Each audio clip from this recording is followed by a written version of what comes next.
ሰላም ጤና ይስጥልን ውድ የቻናላችን ቤተሰቦች ወደ ኤቢቲዩ እንኳን በሰላም መጣችሁ።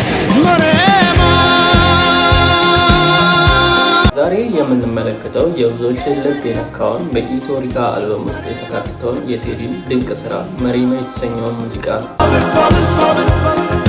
ይህ ዘፈን ዝም ብሎ ሙዚቃ ብቻ አይደለም፣ በስደትና በአገር ፍቅር መሃል ያለ ትልቅ ድልድይ ነው ይባልም ያስችላል።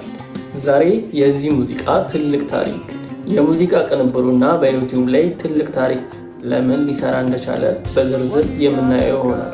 አብራችሁን ቆዩ።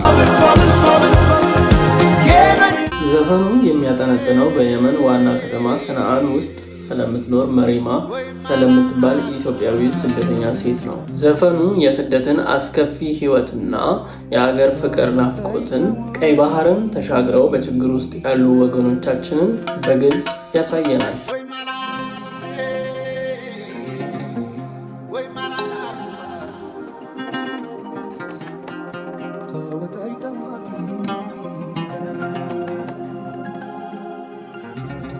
በተለይም በየመን እና በተለያዩ የዓለማችን ሀገራት ያሉ ስደተኞች በዘፈኑ ስር የሚሰጡትን አስተያየት የዘፈኑን እውነተኛነትና ልብ ነኪነቱን ያረጋግጣል። የዚህ ዘፈን ግጥምና ዜማ ደራሲ የክብር ዶክተር ቴዎድሮስ ካሳሁን ቴዲ አፍሮ ነው። ስሜትን የሚነካና ታሪክን በስንኝ የሚከሽነው ትልቅ አርቲስት ነው። ቅንብርና ኪቦርድ በረከት ተስፋዬ ቤኪ የዘፈኑን መንፈስ የሚመጥን አኮስቲክ ጊታር እና ፒያኖን ተጫውቷል። በዚህ ሙዚቃ ላይ ማስተሪንጉን ደግሞ የሰራው ማሩ አለማየሁ ማርቭን በመባል ይታወቃል። ጥራቱን የጠበቀ ጽድት ያለ ድምፅ ሊሰጠን ችሏል። የዚህ ሙዚቃ ለየት ያለ ባህሪው የኢትዮጵያ ባህላዊ ዘፈን ከየመን ሰንዓን ለስላሳ ሪትም ጋር አንድ ላይ በማጣመር ልዩ ዜማን ሰጥቶናል። ቴዲ አፍሮ ጥቁር ሰው ወይም ያስተሰርያል ባሉ ስራዎቹ በማህበራዊ እና ታሪካዊ ጉዳዮች ላይ መነሳት ይወዳል። መሪማ ግን ከሁሉም ለየት የሚያደርገው በቀጥታ